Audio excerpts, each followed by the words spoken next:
Welcome back to Celebrity Radio. It's Alex Belfield, back with an old friend and an international megastar, Terry Fator. How are you? I like that, international megastar, man. That sounds great. Let's keep that. Can you imagine being offered a 10-year contract in Las Vegas and then getting another one? I could not have imagined it. Things got much, much bigger than I possibly could have dreamed. You know, I was dreaming big. I was thinking I was going to have to do what pretty much every other headliner has done. And what they usually do is they start at one of the smaller hotels, one of the more unknown ones, and then they kind of build their way up, and then they get in, and then they do a little by little by little. And I just went from complete and total obscurity to suddenly getting a 10-year deal or a 5-year deal that turned into a 10-year deal, and now it's turning into a 15 to 20-year deal, possibly even longer. So, wow.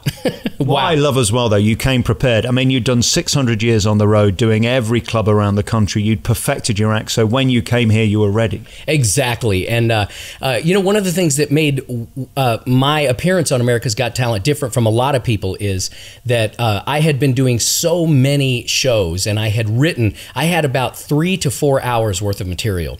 So it wasn't a matter of, oh my gosh, how am I going to fill this 90 seconds? It was, I've got so much material, what am I not going to do? So it really made my job easy, because I just basically would ask around and say, well, you've seen my show before, to my friends and family, and say, what are my best impressions? And they would say, oh, you got to do Etta James. Oh, you got to do. That's really how Roy Orbison came about, which was a song that actually won America's Got Talent. And I just went home and I said, I have no clue what I'm going to do for this final appearance.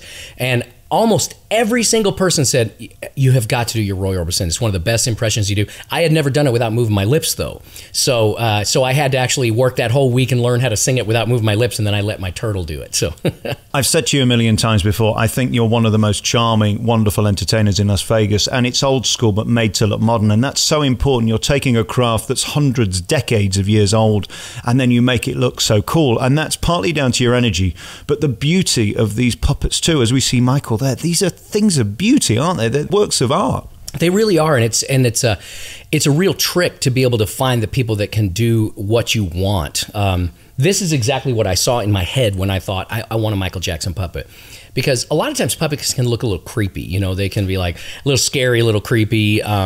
And especially when you're doing a real life puppet. I mean, I've seen some puppets of some real life people that in the past, and it's like, or like a wax museum, you go and it's kind of, there's something a little eerie and creepy about it.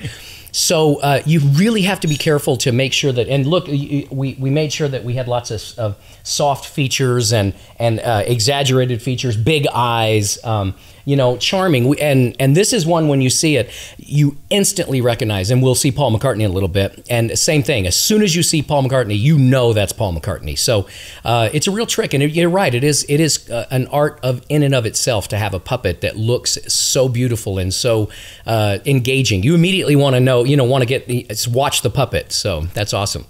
All right. So Michael, oh, hey Terry, how you doing? So wonderful. It's just, thank you so much for being on my show. Well, you know, Terry, I always wanted to be in your show. Well, that's sweet of you. I didn't know that. Yeah, you know, I'm a huge fan of Terry's. That's sweet. So do you want to do a little bit? Yeah, okay. I'll just give you a little example of what I do. She's out of my life. She's out of my life. That's all we have the rights for. That's all we have the rights for, right. So anyway, there's Michael Jackson. I love being in Terry Fator's show. I love you being in my show. Oh man, we make a good team. We do, but you also make a good team with Paul McCartney. Yes, I do. We do a song together too. What we just saw you do there with Michael is so fascinating, because, I mean, this is a craft that you've spent your entire life mastering. You become a different person, and then this puppet becomes alive. This is amazing what you do. How long did it take you to become so natural at it that it looks perfect? Decades, absolutely decades. And I was a little bit crazy, not literally, but I went home to my parents one time and my family. We had a brother, a sister, and a mom and dad. And I told them that I wanted to be a professional ventriloquist. I think I was 12 or 13 at the time. And I said, I don't want you to think I'm out of my mind, but I really need to get a rapport with my puppet. I need to learn to feel the puppet is real, so that I can carry on a real conversation, because I was so uncomfortable with the puppet. So I said, I'm not only going to do this at home, but I'm going to bring the puppet to the dinner table. I'm going to carry the puppet around with me and let the puppet interact with us. And amazingly, nobody gave me any problems with it. They all said, that sounds great. So I carried this stupid puppet around with me for about 6 months. And I had this puppet at the dinner table, and somebody would say something and the puppet would react, and I would react to the puppet. And that took about 6 months. And then, of course, just, I've been doing this since I was 10. I'm 53 in a month, or couple of weeks, actually. 3 weeks, I'm 53. So what's that? 43 years I've been doing this. So it's just constant. And now I'm to a point where I don't even really have to think about it. I mean, I pick up a puppet and he immediately engages and reacts. And I can interrupt myself with the puppet, but there's never a time when I lose my mind and think the puppet might be real. If that happens, then I think it's time for me to go off somewhere for a little while. But it's never happened. I think, as well as all that we've spoken about, it's this sort of triple threat plus the band that makes the show perfect. There's the comedy, there's the puppets, there's you, and then the singing. These are 4 elements that I don't think anybody else does in the world, certainly not as well as you that I've seen. Are you an amazing singer? Are you an amazing ventriloquist? Or are you a comedian? What are you? I think I'm everything, and I don't. It's really hard to pigeonhole what I do. It really is. I love singing. I've worked very hard to be the best singer that I can, especially impressionist. When I'm doing impressions of somebody, I want it to sound exactly like the original artist, if possible. I'm very proud to be a ventriloquist, but I don't feel like that's. My wife loves to say this.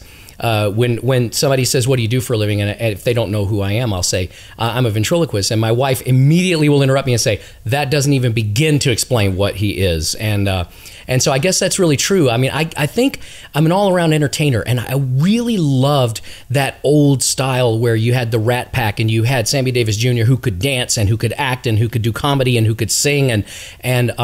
So I think I was really driven by that era, the vaudeville. I don't even know if you know what vaudeville is. A lot of the people watching probably don't.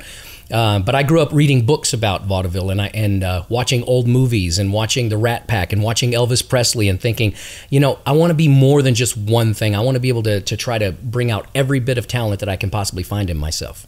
The guys are obviously fascinated with this interview, as we can see. They haven't taken their eyes off me since we started. We should maybe meet Paul. Should we have a chat with him? Yeah, absolutely. Let's meet Paul.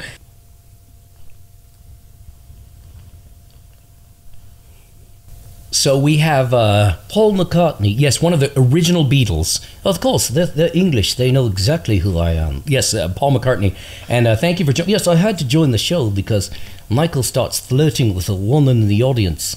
And I have to come in and let them know, the girl is mine. The doggone girl is mine. Right. So we sing that song with Michael Jackson.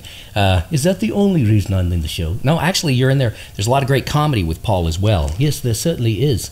I'm much funnier than Michael. That's not true. Hey, be quiet. Anyway, there's Paul McCartney. It's nice being on your show, Alex. As we sit here now, we're surrounded by all of these friends of yours, really, and I think that's what's beautiful about the show is the warmth you bring to it. You still look like you enjoy it. I wonder, some 11 years in, 12 years into this theatre, this huge theatre here in the Mirage at Las Vegas, added into that your personal happiness with Angie, you must be in a great place right now. I mean, the best place I've ever been in my entire life, and it's been a very rocky life. I have not had an easy time. Some of the worst years of my life are after America's Got Talent and all the big success. A lot of heartbreak, a lot of trouble. But, nobody's immune. If you think that getting rich and famous is going to solve all your problems, it doesn't. Finding yourself and finding your center, and it really helps to find a significant other. To find someone, it's interesting because I never knew what it really meant to be absolutely wholeheartedly loved until Angie came along. And that really has changed. It's centered me and it's really calmed me in many, many ways. So that was huge for me to find her. And she's been so supportive and amazing. And then, of course, the career is doing great. Here at the Mirage, it's like a family. We have a great relationship with the people here at the Mirage. And the president of the Mirage, when I was doing my 9th year, he said, we need to put a 2 or a 3 in front of that. And I said, I'm all for it. Let's do it. I want to be the longest running headliner in Vegas ever when I'm done. So I love doing this. And again, what a compliment that they ask you back and they give you this beautiful theatre to perform in. I mean, I spent some time with you and Angie a couple of years ago. And again, she's smarter than you, which is brilliant because it means there's no sort of fan element. She's there because she admires you, loves you, and respects you. That's what you're looking for in a relationship, isn't it? No, it's so true. You're absolutely right. And I think every man needs a woman that's smarter than them. And the funny thing is that I think I'm smarter than her, but I would say 99.9% of the time when we argue, it turns out she's right. But, you know, I don't think it'll ever stop, that I'll ever stop thinking I'm smarter, but she'll continually show me up almost every single time. And boy, those times when I'm right, I'm like, hey, holy crap, I was just right about something. That's kind of a good feeling.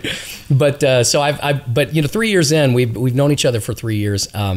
I'm beginning to trust her. I'm beginning to learn that when she says something, my ears perk up and I go, okay, you know, you're always right. So I think maybe I ought to listen, you know. So it's fantastic, though. What an amazing experience to have her. And you know, the thing is she didn't know who I was. She was too busy. She worked, so she never saw America's Got Talent, never heard of me. Her sister voted for me. So she comes in. I hired her to do. She was a caterer, and I hired her to cook for me and for a party I was doing. And we met, started going out, and then she calls her sister and says, have you ever watched America's Got Talent? Her sister says, all the time. And she said, have you heard of this guy, Terry Fator? And she said, yeah, and she said, I'm dating him. She's like, you're dating Terry Fator? So it was kind of a fun thing to be able to be brought into a family that had seen me and was a fan. But Angie never was. Angie didn't know who I was, and she just fell in love with me for my personality, for my winning personality. So there you go. How do you keep it fresh? My final question: when you go out there night after night doing the same act, is it adding in one new joke a day? Is it tweaking something during the day? Because to look bored on stage is the ultimate sin in Las Vegas. Yes, and yes, all the time.